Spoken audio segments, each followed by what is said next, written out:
dituliskannya Serat Centini karena terkait dengan perkembangan atau perjalanan masuknya Islam di Nusantara, khususnya di Jawa. Maka untuk malam ini saya mencoba untuk kembali menghadirkan referensi yang memang paling tidak kita sudah tahu bahwa memang di sini karya-karya yang hadir di Jawa merupakan salah satu pengaruh dari Islam di Nusantara. Jadi pengantar pada malam hari ini saya mulai dari harinya Islam di Nusantara, kemudian dari pengaruh-pengaruh Islam tersebut muncul karya-karya sastra Jawa peralihan yang tadinya merupakan karya-karya yang dipengaruhi oleh Hindu Buddha begitu ya menjadi pengaruh-pengaruh Islam. Nah, salah satunya adalah karya sastra yang di dalamnya mengandung atau ajaran-ajaran Islam begitu ya berupa sastra suluk dan ini sangat berkembang di abad 18. Lanjut. Oke, lanjut. Slide berikutnya. Oke.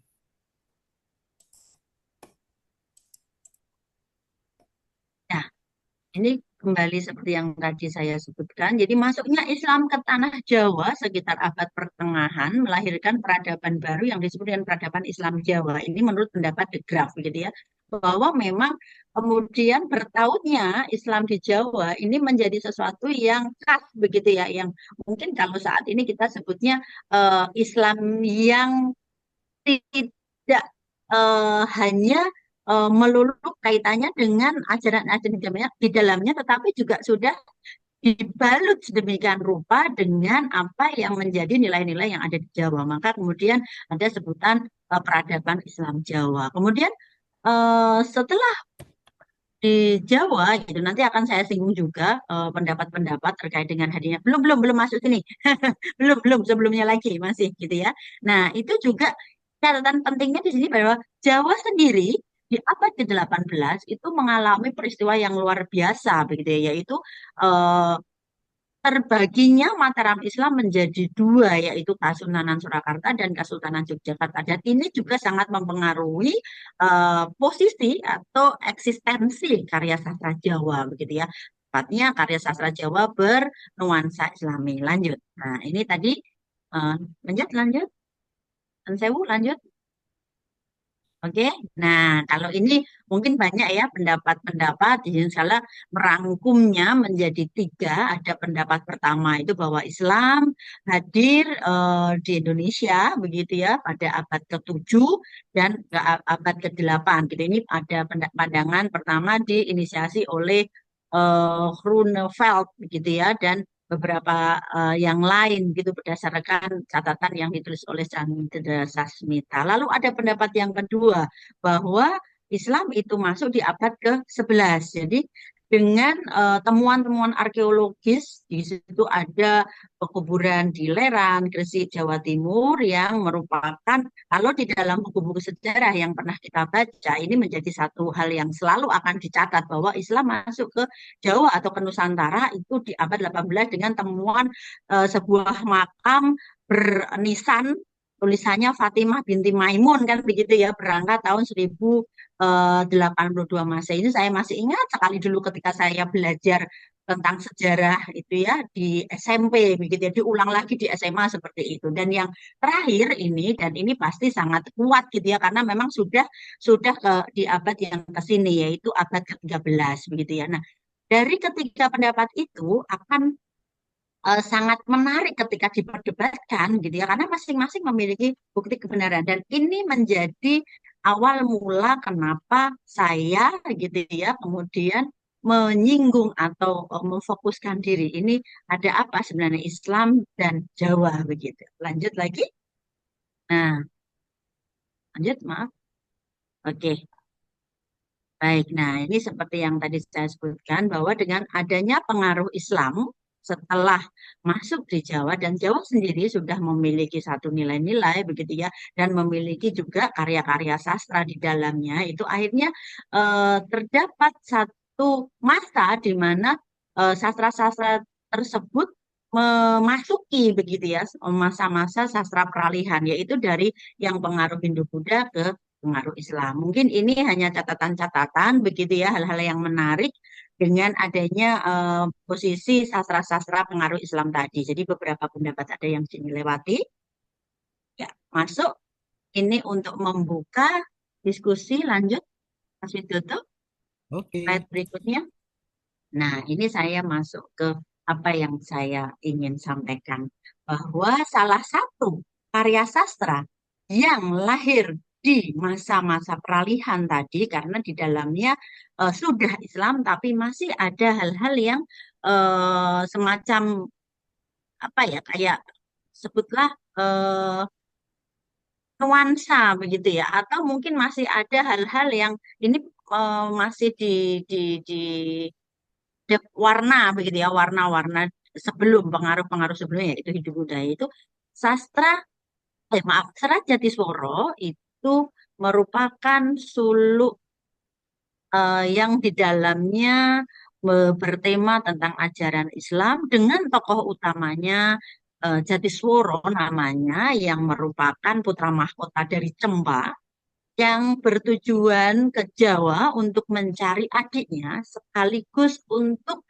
eh, kalau di dalam serat ini, maaf saya nanti akan deskripsikan sedikit juga tentang Serat Jatisworo. Di situ adalah keturunan keempat gitu ya dari Cempa, yang dia juga sebenarnya ditugaskan oleh ayahnya. Jadi di sini adalah kalau Nancy menyebutkannya adalah santri Lelono begitu ya. Jadi kisah seorang putra mahkota Cempa yang menjelajah Jawa untuk mencari adiknya dan ditugaskan oleh ayahnya untuk membawa buku-buku ajaran Islam dan sekaligus menyebarkan Islam. Ya, secara struktur Serat Jatisworo ini naskahnya itu tersimpan di beberapa museum dan perpustakaan. Salah satunya yang saya dapatkan adalah koleksi dari Museum Radio Pustoko dengan kode RP 324.2 gitu ya, yang di dalamnya ada sengkalanya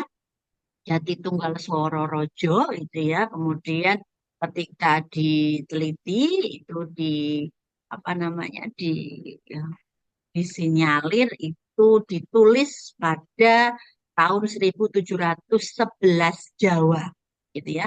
Jadi 1711 Jawa, dan merupakan satu karya sastra di dalamnya yang memiliki apa ya, keunikan dibanding dengan serat-serat Jatisworo yang lain. Ini saya menyampaikan terkait dengan apa yang saya gunakan sebagai dasar pijakan penelitian saya. Nah, Serat Jatisworo di sini terdiri atas 22 urutan cerita, dan urutan cerita ini saya temukan begitu ya dari 26 pupuh yang ada. Kalau secara realnya serat ini total halamannya berupa folio besar begitu dari beraksara Jawa itu sekitar 255 halaman begitu ya. Oke, lanjut. Oke. Ketika saya, nggih, sambil menunggu, ketika saya membaca teks tersebut, saya langsung kayak semacam ini ada dua hal, gitu ya, dua hal. Jadi semacam saya mengikuti jalan ceritanya itu yang menjadi perjalanan menarik seorang putra mahkota, kemudian dia sampai di Jawa, kemudian dia singgah di beberapa tempat. Mayoritas tempat-tempat yang disinggahi itu adalah pondok pesantren dengan tokoh-tokoh pemilik pondok atau kalau kita sekarang menyebutnya pengasuh pondok begitu ya. Kemudian di situ juga ada nuansa-nuansa asmara begitu ya, karena hampir setiap tempat yang dikunjungi oleh si Jatisworo ini pemiliknya memiliki anak perempuan begitu ya. Kemudian kalau berdasarkan apa yang disebut oleh Behren begitu ya, ada beberapa mayoritas gitu ya, ada beberapa kegiatan yang polanya sama begitu ya. Jadi perjalanan kemudian singgah, di dalam persinggahan itu di situ kemudian ada kayak Kalau di Jawa itu alam-alaman mungkin begitu ya, saling berkenalan, begitu berdiskusi. Kemudian di situ ada jam perjamuan makan, begitu. Nah, di dalam perjamuan makan setelah itu biasanya akan dilengkapi dengan nembang, begitu ya, atau apa namanya memukul rebana. Dan setelah perjamuan itu kemudian memukul rebana, begitu, akan dilanjutkan dengan sesi apa ya kok sesi saya menyebutnya ya apa karena di situ selalu setelah makanan diambil dilorot begitu ya bahasanya kemudian si empunya ini dengan si Jatiswara akan terlibat dengan diskusi yang sangat-sangat dalam. Nah, disinilah yang kemudian saya bagi. Jadi dari pisahan yang seperti itu jadi polanya hampir sama tapi setiap kali ada perjamuan makan dan setelah perjamuan makan itu akan ada diskusi dan diskusi mendalam inilah yang nantinya bisa dijadikan semacam penciri, oh karya sastra ini adalah karya sastra Solo. Karena di dalam diskusi itu selalu akan apa namanya membincangkan tentang bagaimana eh, seseorang itu mendalami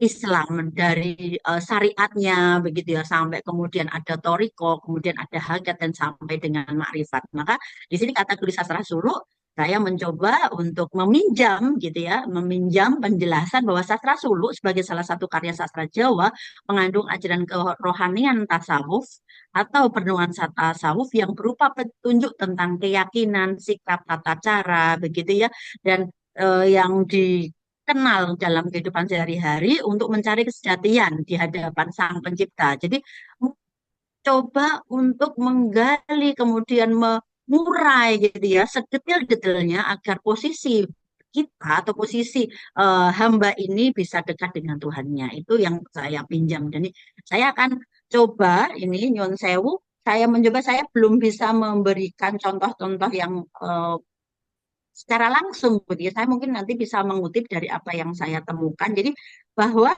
eh, perjalanan si Jatisworo di Jawa ini sekaligus juga dia menyebarkan apa yang dia miliki gitu ya dan sekaligus dia menyerap apa yang disampaikan oleh para para pemilik pondok pesantren yang dia singgahi dan yang saya catat paling eh, dalam apa sebutannya ya paling mengena dari pencarian ini atau dari suluk ini adalah ketika Jatisworo bertemu dengan tokoh Jawa yang bernama Ki Amung-Rogo karena di sini perdebatannya sudah sampai pada titik kesejatian manusia itu yang seperti apa gitu ya. Dalam kutipan yang saya sampaikan di sini bahwa Jatisworo angling jroning ati mandahane to Ki Amung-Rogo cacah rabine mangkene ngluwihi wong lumaku ing kathah kang lulo surambi nyoto yen kinawoso. Amung-Rogo iku ingsun mitir anglelono durung nemu kang wong ingkang kaya iki nyoto kasahening uang gitu ya. Mohon maaf tadi saya belum mendeskripsikan sedikit tentang perjalanan Jatisworo. Jadi Jatisworo ini di dalam serat Jatisworo diposisikan menjadi tokoh yang sempurna dari fisik, dari penampilan, kemudian dari pengetahuannya, begitu ya. Maka yang tadi saya sebutkan, bahkan sampai semua perempuan yang pernah bertemu dengan Jatisworo itu semuanya jatuh cinta tanda kutip bukan hanya secara fisik juga secara kemampuan jadi kagum begitu maka kayak semacam Jatisworo ini pernah ini Mas Widodo saya diskusi dengan beberapa teman gitu ya dari ini setelah Jatisworo itu kalau secara struktur penggambarannya itu agak lebay begitu ya apa memang seperti itu gitu jadi tokoh ini tuh tidak ada sisi cacatnya seolah-olah begitu ya tapi dalam posisi pertemuan dengan Among-Rogo ini secara eksplisit itu menyebutkan dari sekian tokoh Jawa yang hadir, yang bertemu dengan Jatisworo, tokoh Among-Rogo ini yang paling unggul begitu ya, yang paling istimewa gitu. Dan ini sampai pada titik bagaimana pencarian Jatisworo ini menemukan adiknya dan menemukan apa yang dia cari dalam hal ini kesejatian. Itu ya, ini gambaran.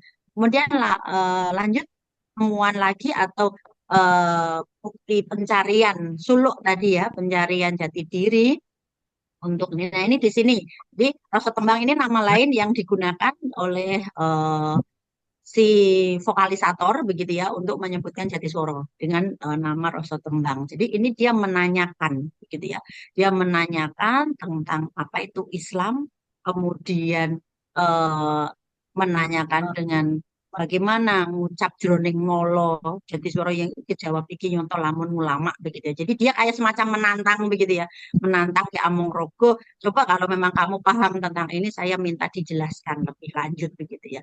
Oke, yang terakhir yang bisa saya sampaikan untuk bukti bahwa Serat Jatisworo ini memang di dalamnya mengungkapkan bagaimana seorang mencari atau karya sastra yang di dalamnya mencirikan ciri-ciri karya sastra Solo begitu ya. Di sini Roso Kembang kembali lagi tadi bahwa dia itu kayak semacam eh, satir begitu ya mengatakan. Jadi kita itu dari mana? Berasal dari apa begitu ya. Kemudian dijawab oleh Ragasmoro. Ya, Ragasmoro ini apa namanya muridnya Amenggrogo. Kemudian di situ terjadi semacam apa ya namanya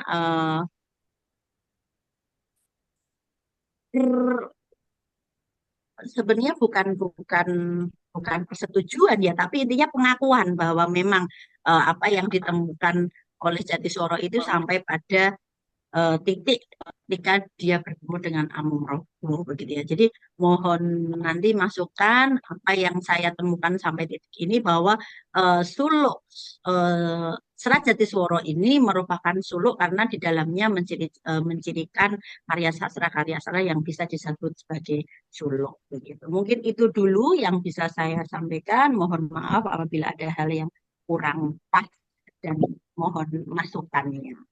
Gitu. Nun. Oke, Oke, terima kasih Mbak Pipit. Saya membuka nah, tiga tiga jendela ini, ada HP, komputer, dan laptop.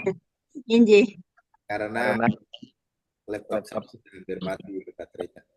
Jadi ini saya saya pakai pakai HP eh, kepada kepada kawan yang baca saja bergabung atau yang menyimak pada malam hari ini. Ya, ada dari dari 68 68 peserta bangkit. eh, Diskusi malam malam ini ini merupakan diskusi rutin yang yang diselenggarakan oleh Komisariat Semarang. Kepada peserta yang hadir, kami silakan untuk tanya, kritisi kritik, atau atau bahkan apa yang disampaikan Mbak Pipit dalam terutama membahas tentang Serat Jatisworo sebagai salah satu sastra Sunda di abad 18. Jadi Nasa Komisariat Semarang tidak hanya menjamin mereka yang yang lulus, tetapi tidak sekaligus memberi kesempatan kesempatan kepada kawan-kawan atau Manasa yang yang studi untuk saling berbagi dan menimba ilmu dari dari kawan kawan-kawan semua yang hadir. naskah Naskah yang diteliti oleh Pak ini belum ya, kemudian, masih tetapi masih ada. jadi masih Jadi ada kemungkinan jika ada masukan dari Bapak Ibu yang hadir, kawan yang kawan-kawan beliau terima kasih. yang Tapi apa yang sampaikan tadi sungguh luar biasa terkait dengan Serat Jatisworo yang sebelumnya itu sebelum diteliti pernah diteliti dialih oleh bahkan tokoh kita oleh tokoh kita, tokoh filolog gitu, dan beliau mengulik apa yang ada di dalamnya. Beliau mengulik apa yang ada di dalam Serat Jatisworo tersebut. Kami silahkan untuk raise hand kepada kawan-kawan yang sudah hadir di grup ini, yang sudah hadir di diskusi jagongan naskah ketiga Manasa Komisariat Semarang. Kami silahkan. Ada yang raise hand atau ini ada yang masuk lewat chat?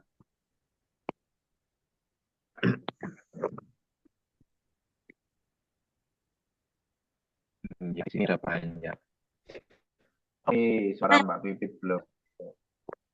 Iya. Suaranya kurang jelas, Pak. Gitu. Yang kurang jelas suara saya atau suara Mas Widodo ini? Ini Pak Wid Ini nih. sudah Oh, nggak. Iya. dengan buku bertema Jatisworo, silahkan klik di sini. Nah, ini ada yang menginformasikan Iya, ini referensi. malah keren ini, nggih. Kok ada ini ya, maksudnya buku bertema Suluk Jatisworo ini. Nah, bertema Jatisworo. Jadi kepada yang lain kami silahkan juga raise hand apabila ingin bertanya. Untuk yang butuh referensi, tentu yang sedang menyelesaikan studi itu yang butuh referensi. Yang sudah lewat itu referensi tetap. Wah, ini ada tamu-tamu kehormatan ini yang hadir di malam hari ini nih. Ada Promo Vendus ini, teman saya, sahabat saya ini. Falan, kemudian ada teman baik saya ini, bestie saya ini, Sintawardani ya. Nimbrung juga dia. Ya, diskusi ini kami publish di Dapat ID, di mana di situ ada penggemar, ada pelaku, dan juga banyak pemerhati naskah Jawa yang bergabung. Jadi merasa senang apabila ada kawan-kawan yang hadir pada malam hari ini ingin menangkan yang sedang studi S2 ataupun S3, kami akan senanti untuk bisa mengagendakan diskusi dengan Bapak Ibu semua. Jadi yang dilakukan Mbak Pipit ini belum final 100%, masih banyak yang harus dibaca lagi, masih banyak yang harus dikerjakan. Tetapi saya support beliau sudah kemarin ujian kemajuan tahap 1 ya Mbak. Iya. Amin. Kalau Lumayan. boleh, sebenarnya kalau boleh menyampaikan begitu ya, ini untuk kalau kita berbincang begitu terkait dengan yang tadi saya sedikit sepil gitu ya. Saya dalam hal ini memang tidak hanya mengkaji Serat Jatisworo terus terang begitu ya. Nah, di sini saya intertekstualkan dengan Serat Centini karena memang awal mula yang saya baca begitu ya itu Serat Centini, tetapi akan sangat saat itu merupakan satu hal yang ini mohon maaf saya melebar dari yang fokus saya tadi ingin menyampaikan tentang Serat Jatisworo, tetapi secara keseluruhan kemudian permasalahan muncul, ada pertanyaan kenapa disebutkan begitu, dan satu hal pada yang lebih mendalam bahwa kenapa Jatisworo ini kemudian masuk di dalam Serat Centini dan terdapat satu episode yang khusus membahas tentang Jatisworo begitu. Nah, relasi ini menjadi sesuatu yang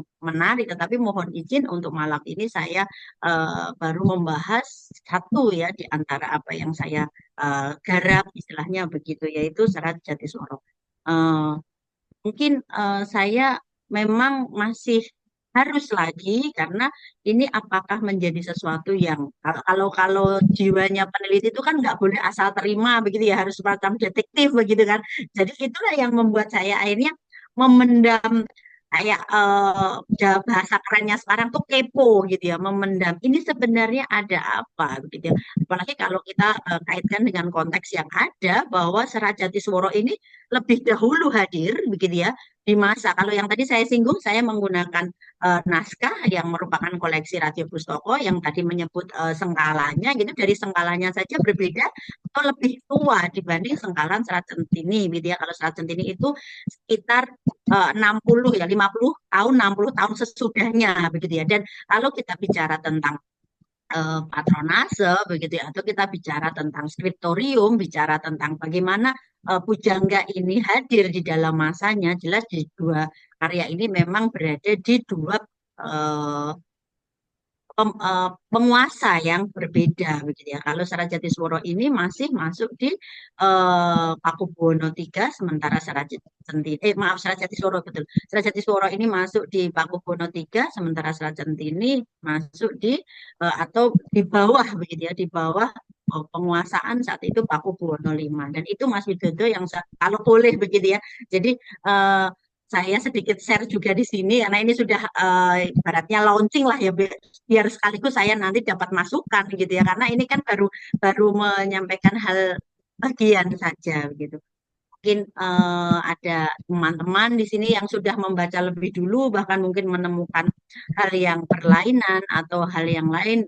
Mari kita diskusikan bersama gitu. Saya sangat terbuka karena terus terang support luar biasa ini dari Ketua Manasa yang sekarang saya ditugasi menjadi sekretaris itu. Jadi, ayo kalau tidak mulai dari sekarang kamu tidak akan dapat masukan gitu ya. Meskipun saya ingin sekali begitu ya, hal ini akan menjadi nanti tambahan modal untuk saya untuk yang menyempurnakan sebetulnya seperti itu. Ya, kalau dalam dengan sastra suluk sambil menunggu teman-teman yang lain, apabila nanti ada yang raise hand, Mbak Bibit, di dalam sastra Jawa itu kan ada piwulang, ada suluk, ada babat. Nah, itu 3 kategori karya sastra Jawa yang berkembang. Suluk itu memang berkembangnya di pesantren, atau setidaknya narasi pesantren yang dimunculkan di dalam cerita baik awal, tengah hingga akhir. Berbeda dengan babat, kalau di babat itu narasi kekuasaan yang lebih ditonjolkan. Tetapi di sastra piwulang adalah ajaran yang lebih ditonjolkan.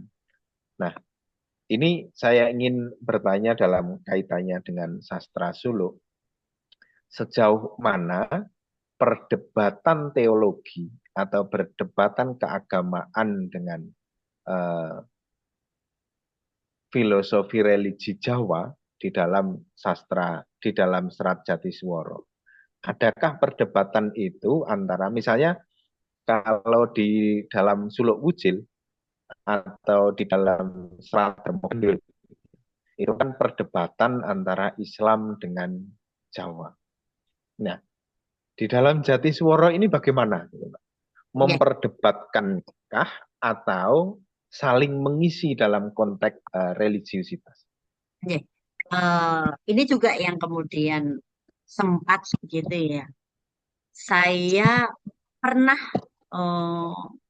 menganggap begitu ya, ada semacam demarkasi antara Islam kemudian ada Jawa begitu di awal bahkan sampai saya mengatakan ini ada satu kontestasi di awal begitu ya, karena hal-hal di situ dieksplisitkan dalam teks bahwa ada istilah kafir gitu ya, kemudian ada penunjukan bahwa kalau orang yang sedang bertapa manapun itu tidak sesuai ajaran gitu di awal-awal begitu ya. Karena kalau di Islam itu sholat seperti itu awalnya Mas itu tuh. Jadi saya sampai pada titik sebelum masuk begitu ya, sebelum masuk ke dalam gitu ya. Itu seperti itu. Tapi kemudian semakin saya mencermati begitu ya, penggunaan semon gitu ya. Kalau Jawa itu kan memang semuanya penuh dengan sasmita, penuh dengan tanda, penuh dengan semonnya ini gitu ya. Nah, saya lebih sepakat dengan yang terakhir tadi bahwa di sini sebenarnya bukan seolah-olah memang diperdebatkan. Seolah-olah memang diperdebatkan, tapi pada titik sebenarnya ini ada satu pertemuan, ada titik temu di mana memang antara Islam dengan Jawa ini klop, meskipun seperti yang tadi saya sebutkan, yang paling sangat-sangat ekstrim itu ketika mengatakan jadi si Islam diwakili oleh Jatisworo, kemudian Jawa diwakili oleh Amonggrogo itu membahas tentang asal muasal manusia.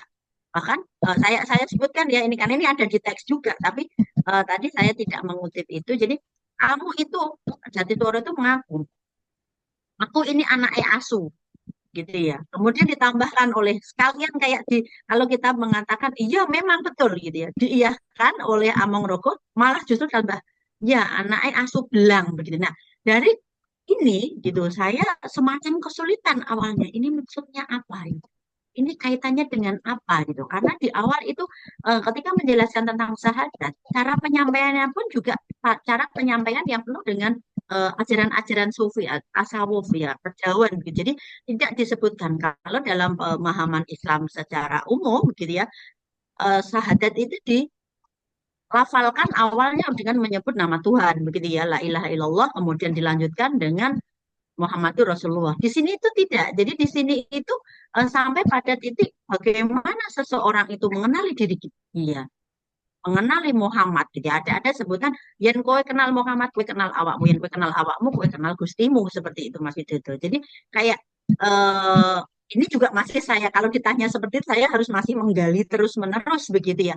Apakah ini sebenarnya kemudian ada pengunggulan? Memang ada.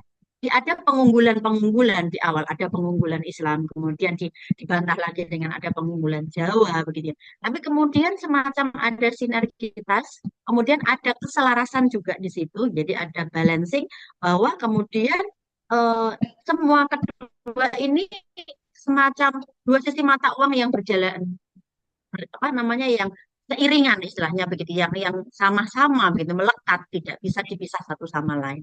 Mungkin jawaban saya seperti itu mungkin. Iya, oke Mbak Pipit. Teman-teman adakah yang menambahkan atau menyanggah apa yang disampaikan Mbak Pipit terkait Serat Jatiswara? Karena di antara Sastro Mirudo atau sastra perjalanan itu ada Serat Jatiswara, yang kedua adalah Cendini, yang ketiga ada satu lagi serat yang Apa Cebolek? Cebolek ugi nggih. Cebolek Oke. dari itu juga perjalanan. Ada lagi yang serat Madujoyo, Mbak. Deh, deh. Itu juga lebih kepada narasi sang tokoh yang mengembara dari satu titik ke titik yang lain, satu padepokan ke padepokan yang lain, untuk menimba dan meningkatkan ilmunya. Nah, kalau di dalam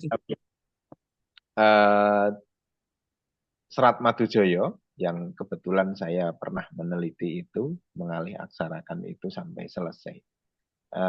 Kalau ini ditugaskan tadi si Jatiswara dari Campa, adakah korelasi dengan Tiongkok atau Cina? Kalau membahas ini saya sebenarnya belum berani ya menjawab, karena saya sampai detik ini referensi kuat terkait dengan pengaruh Tiongkok begitu ya. Atau kalau boleh kita kita meminjam perjalanan sampai ke Nusantara, sampai ke Kasai atau apa begitu ya. Dan yang menjadi pertanyaan di sini, kenapa Cengpa? Mungkin itu dulu gitu. Karena dalam hal ini yang disebut secara gamblang, secara eksplisit, literer gitu adalah Cempa begitu. Dan kemudian Sajatiswara sendiri ini di tokoh utamanya ketika sudah bertemu dengan adiknya Sajati, ini kembali ke Campa dan menjadi raja. Kemudian Sajati menjadi patih begitu. Nah, ini menjadi sesuatu yang semacam, akhirnya perjalanan santri Lelono di sini itu semacam apakah benar Lelono atau semacam kalau sekarang itu kayak Anjang Sana begitu loh. Jadi kan ada perjalanan di mana ini benar-benar saling mencari, jadi memberi dan mendapatkan pengetahuan, atau dia semacam Anjang Sana. Kalau sekarang itu tempat tugas negara begitu ya istilahnya begitu ya. Jadi kayak semacam syarat ketika dia sudah berhasil ada tugas, kemudian dia ya akhirnya dikatakan lulus, akhirnya dia bisa layak menjadi seorang raja, karena memang di dalam cerita ini sempat ada kisah pertempuran begitu ya. Dan eh, bala atau bala tentaranya si Jatisworo ini bukan bala tentaranya manusia gitu Mas Yudoto, karena dia kan memang sendiri gitu ya. Jadi bala tentara dia untuk melawan musuhnya itu adalah satu kewan, hewan-hewan yang ada di Wono. Karena ada tiga tempat yang paling sering kalau kita perjalanan kita cermati. Yang pertama itu adalah Redi, gunung begitu ya. Kemudian Wono, hutan, dan yang terakhir itu samudro. Jadi tiga hal ini selalu terlalu hadir begitu ya di dalam no, apa ya maksudnya menegaskan tentang perjalanan. Jadi di situ dikisahkan bertemu dengan macam-macam mara bahaya seperti itu. Kalau kita bilang ingatlah apa tadi menyinggung Nah, saya belum punya dasar, saya baru melacak. Jadi ya kalau kalau saya baca dari buku-buku sejarah, gitu ya, kenapa Cempa, begitu. Bahkan kalau ada pernah bahwa Cempa itu pintu gerbangnya untuk masuknya Islam di Nusantara, baru sampai titik itu. Jadi mohon maaf, saya belum bisa menjawab daripada nanti saya akhirnya malah keliru begitu. Iya, Bahkan mungkin kalau ada yang pernah membaca, saya sangat berharap itu. iya karena kalau Campa itu korelasinya pasti awal kerajaan Demak. Ketika kontak ya, ketika kontak Campa, maka surutnya Majapahit, lahirnya kerajaan Demak Bintoro di Jawa Tengah. Ini menjadi salah satu penanda di dalam fiksi histori kita bahwa korelasi antara runtuhnya Majapahit terus bangkitnya Islam di Nusantara terutama di pesisiran ini yang menjadi setidaknya ada penanda di dalam teks. Kalau Serat Jatiswara ini tunggal atau naskah jamak yang ada di banyak tempat? Ah, saya kalau tadi menyebutkan sekilas itu karena nanti akan sampai pada titik. Nah, ini seorang filolog sejati ini akan menanyakan ini. Iya, Saya mengatakan, wah ini mohon izin ya, ini menjadi kelakar saja ya di forum ini yang seharusnya serius. Harusnya serius atau enggak sih forum ini? Oh, ya, karena mungkin sambil memantik teman-teman.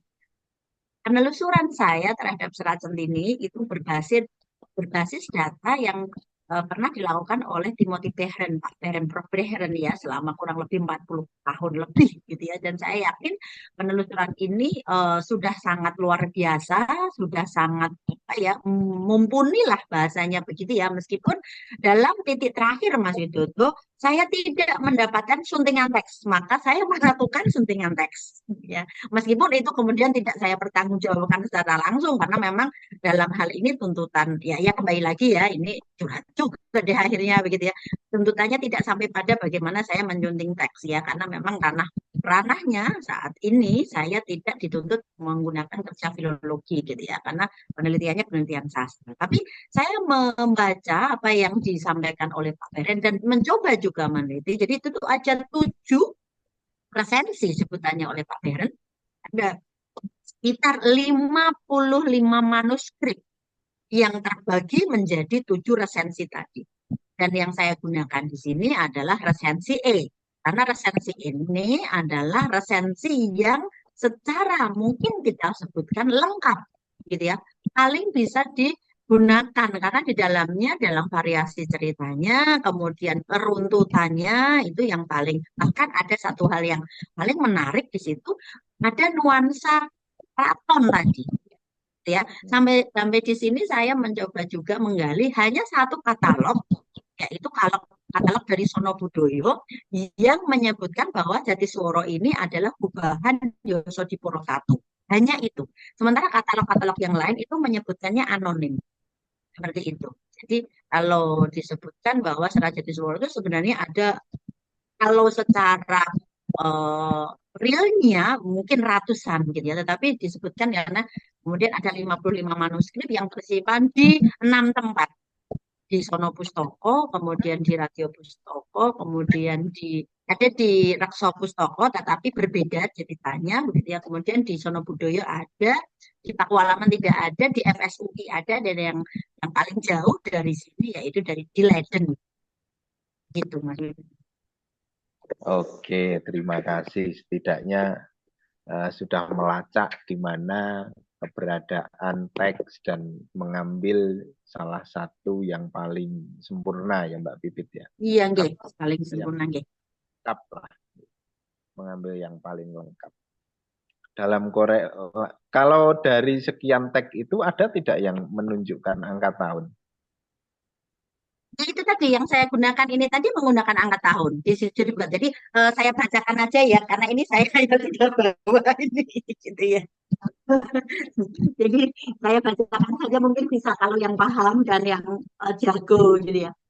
Ang sinawong sarkoro niti wonten dinapur saking hikayat Nabi Cempaduk mulane pinanjang rawinipun parenging kanggreh pinalupi Isnen Wage 17 jadi 17 ing wulan Robiul Ngahir Lebih lagi. pareng etang warsa nuju mangsa kalimo wuku kurandel pinanduk sengkalanyo gitu ya. Jati tunggal swara raja nenggih.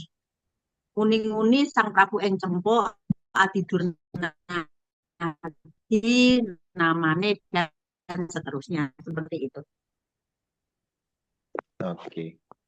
Luar biasa, kodikologi sudah katam, selesai. Kepada Bapak Ibu, kawan-kawan yang sampai sekarang tetap 68 Mbak Pipit.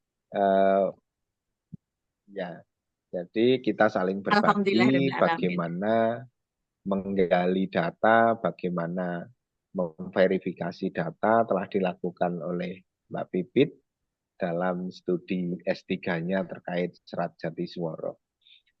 Behren memang yang mengawali, betul ya Mbak ya, Behren ya?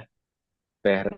Betul. Ada sebenarnya penelitian-penelitian, tetapi nyun sewu ya karena memang penelitian sebelumnya itu tidak menyebutkan secara kan kalau ini sedikit ini ya apa semacam menyampaikan ketajaman istilahnya gitu ya. Kalau di dalam penelitian itu kan ada sebutan korpus begitu ya. Jadi beberapa penelitian lain itu tidak menunjukkan sebenarnya dia itu menggunakan korpus apa. Maka saya tidak bisa mengatakan apakah benar itu Serat Jatisworo atau karena ada menyebutnya layang Jatisworo kan begitu nggih. Ada jadi tidak apakah ini Jatisworo atau apa? Karena memang Jatisworo sendiri ini saya tambahkan sedikit gitu ya.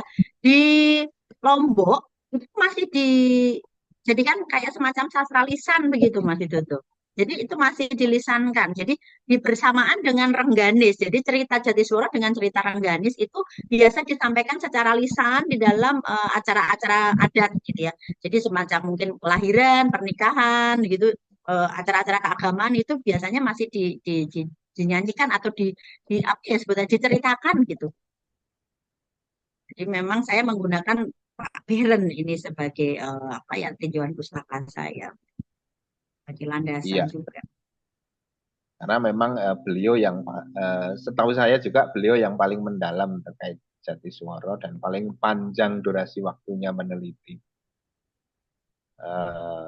Salah satu senior filolog dari Belanda yang sangat kuat libatnya, sangat kuat membaca naskah.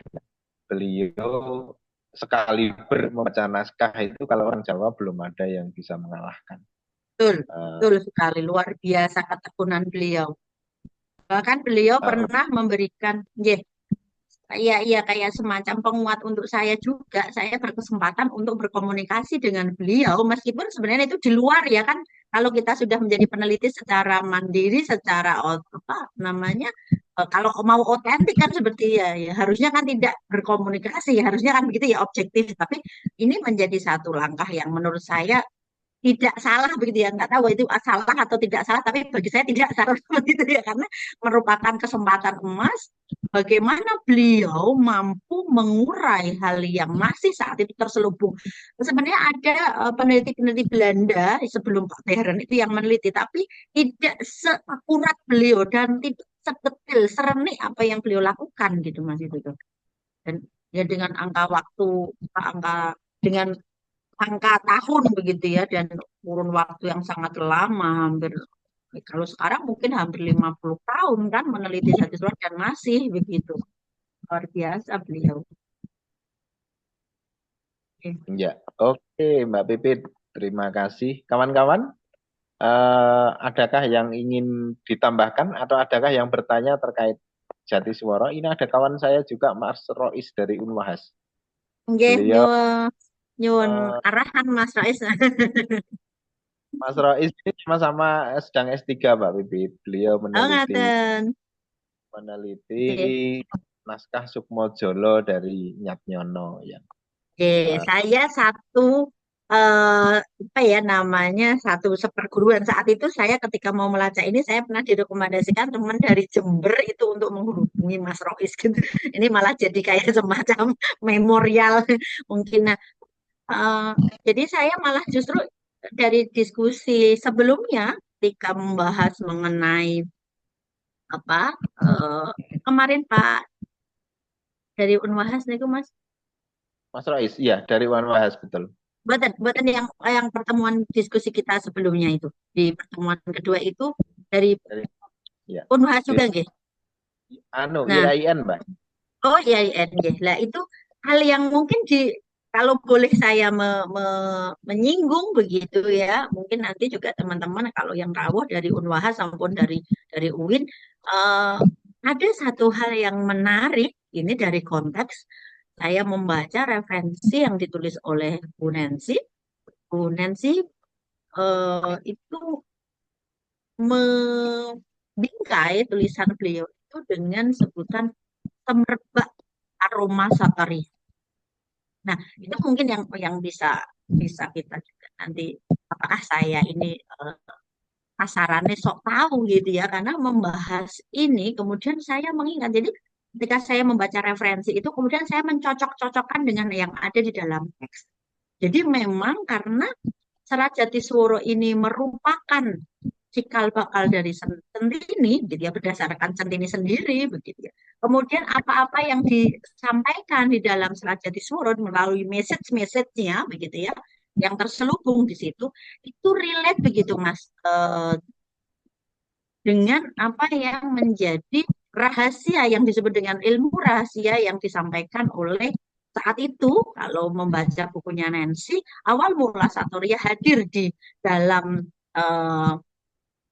apa ya, yang tadi disebut Skriptorium Surakarta itu kan sejak Sinuwun Pakubuwono II gitu ya, meskipun kemudian apa namanya, agak redop gitu ya dengan berkurangnya yang mengamalkan segala macam. Dan saya sebenarnya ingin ingin juga mau menggaitkan ini tadi ketika ada teman-teman yang tanya. Jadi kalau direlasikan dengan hal yang paling apa ya saat ini mungkin semacam, oh iya loh ternyata suluk-suluk yang hadir di abad-abad 18 ini sebenarnya memiliki satu tujuan untuk penyebaran salah satu ajaran-ajaran Torikoh begitu ya. Nah, dalam hal ini Torikoh Satoriyah begitu. Mungkin ada yang masukan atau sanggahan saya dengan Iya, tapi Mbak ya dapat masukan gitu.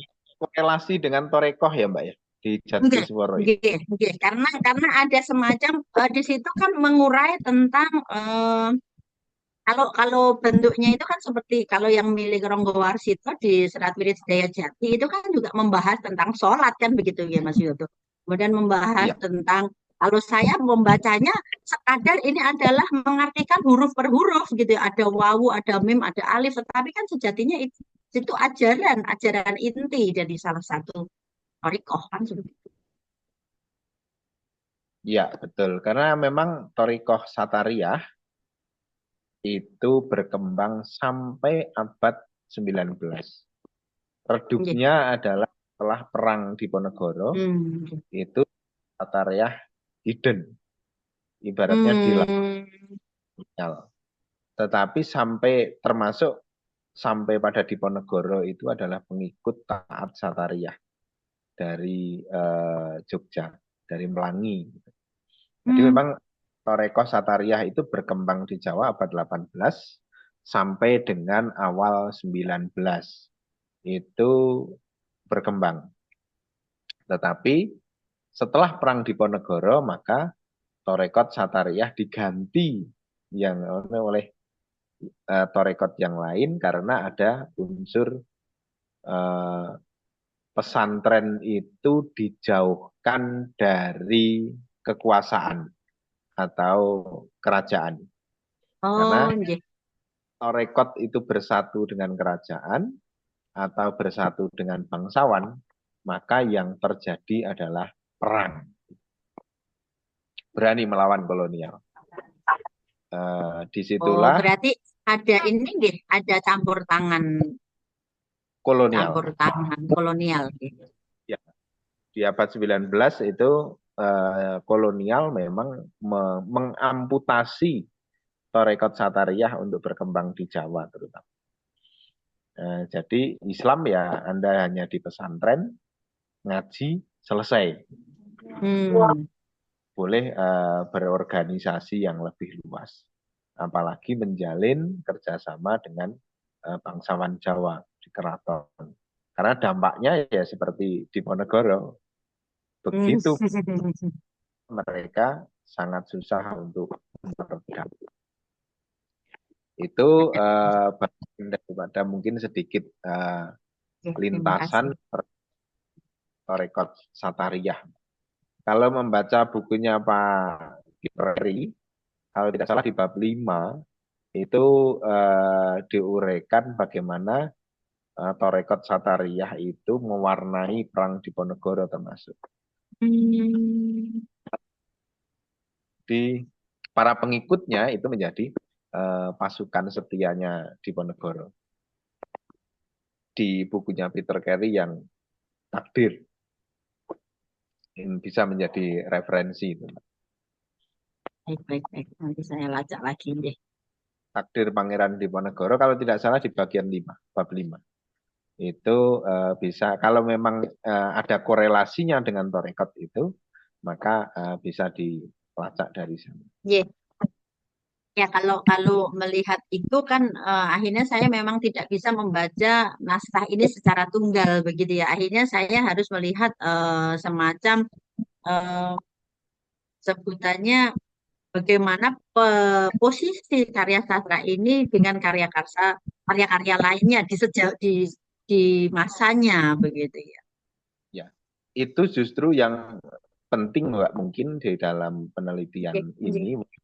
Yang Mbak Pipit adalah kajian sastra, tapi mendudukkan posisi Jatisworo di tengah atau di dalam lanskap Jawa yang lebih luas. Relasinya Dalam ya gitu ya. korelasinya dengan karya lain, termasuk dengan Centini sebagai penerusnya, termasuk dengan lanskap Jawa yang berkembang saat itu. Ada torekot, ada keraton, ada pesantren. Nah, ini memberi makna atau mengisi di posisi rumpang yang mana. Karena tidak mungkin naskah ini berdiri sendiri atau sebagai sesuatu yang tunggal. Tetapi berada di lanskap yang lebih luas terkait dengan ajaran Jawa. Mungkin itu Mbak yang perlu juga, bukan satu bab ya, tapi perlu diuraikan Jatisworo di dalam lanskap Jawa di masa abad 18. Korelasinya dengan Centini tadi, korelasinya dengan Torekot. Karena tidak mungkin ya, suluk itu mesti hubungannya mesti dengan Torekot. Tidak mungkin Islam murni, tetapi tidak pula Jawa yang murni. Tapi sudah menjadi simbiosis. Demikian Mas Robit, diskusi pada malam hari ini. 1 jam lebih sedikit. Ya, sudah kita mendiskusikan Serat Jatisworo. Mudah-mudahan ada manfaat untuk teman-teman yang sedang studi.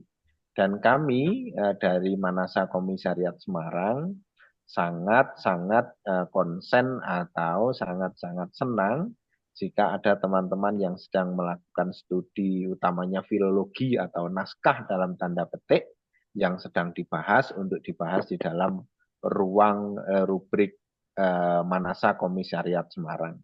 Diskusi naskah ini kita adakan setiap 1 bulan sekali di minggu ketiga atau keempat di hari Rabu malam seperti ini, kurang lebih 2 jam.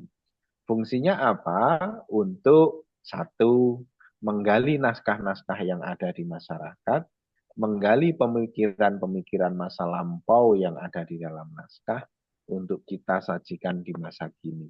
Kita korelasikan dengan lanskap Indonesia sekarang, kita korelasikan dengan lanskap masa lampau.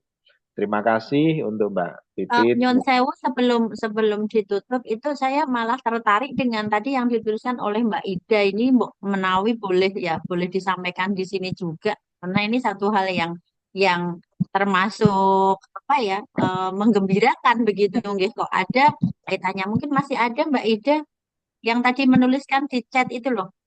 Ya, Mbak Ida, ini dia Sudah tidak ada ya. Saya ingin melacak itu begitu, tapi sudah tidak ada ya. Sudah ya nggak ada ini namanya.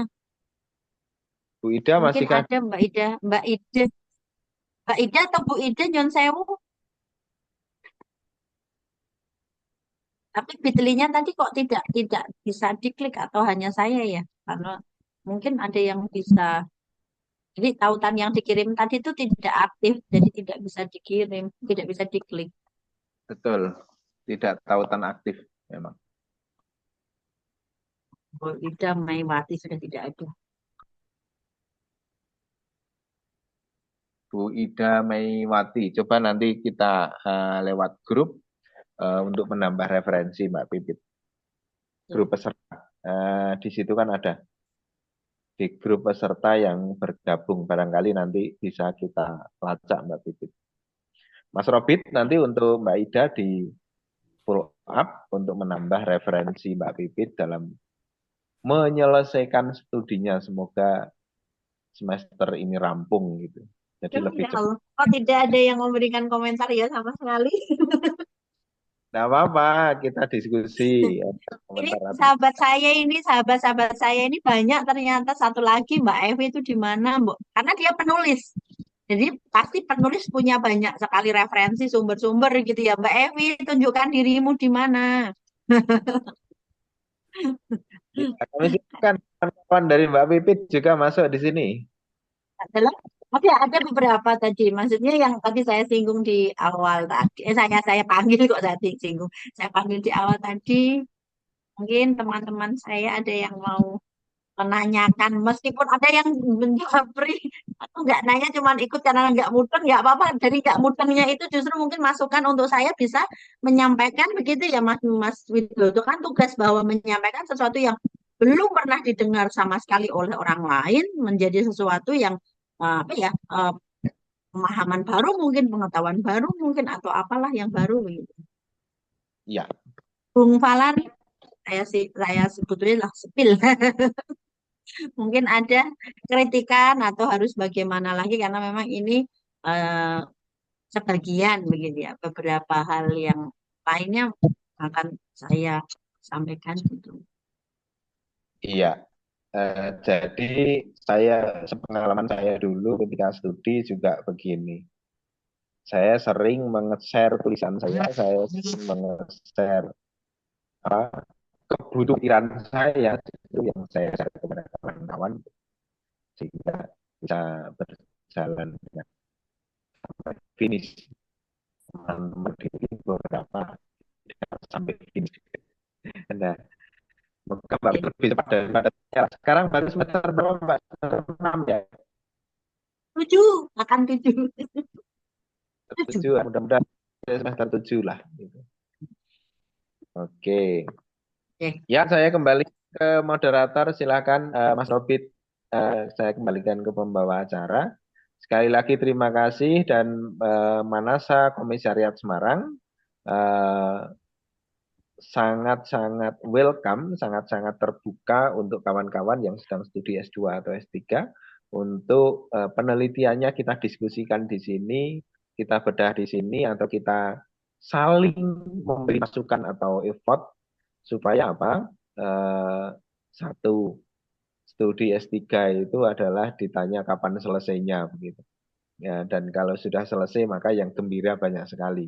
Kampus, keluarga, yang studi sendiri, ini bagian daripada upaya kami dan Manasa Komisariat Semarang untuk membantu atau untuk saling tegur sapa melalui daring.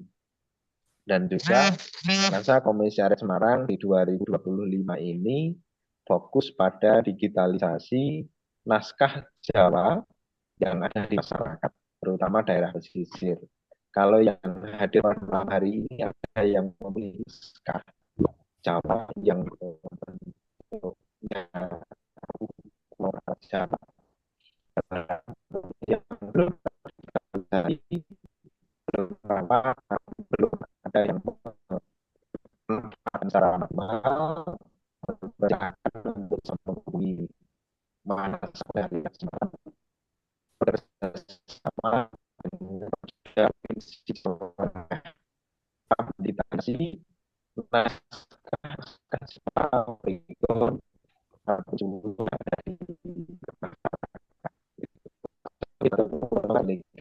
bahwa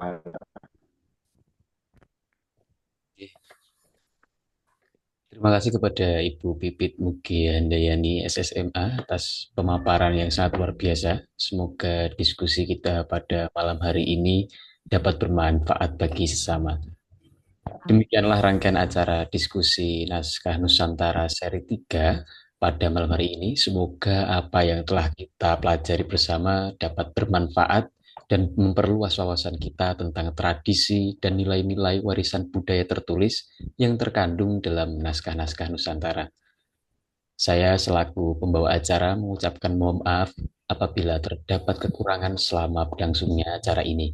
Akhirun, wassalamualaikum warahmatullahi wabarakatuh. Assalamualaikum warahmatullahi wabarakatuh. Mohon maaf. Warahmatullahi wabarakatuh.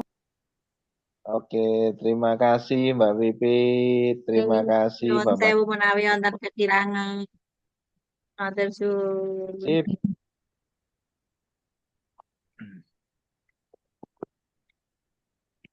Robit dipoto Mas. Oh, saya sudah lengkap. Ya, Alhamdulillah. oke. Mungkin rekodnya dimatikan dulu, Mas. Yeah. Oh, Oke, rekodnya matikan Mas.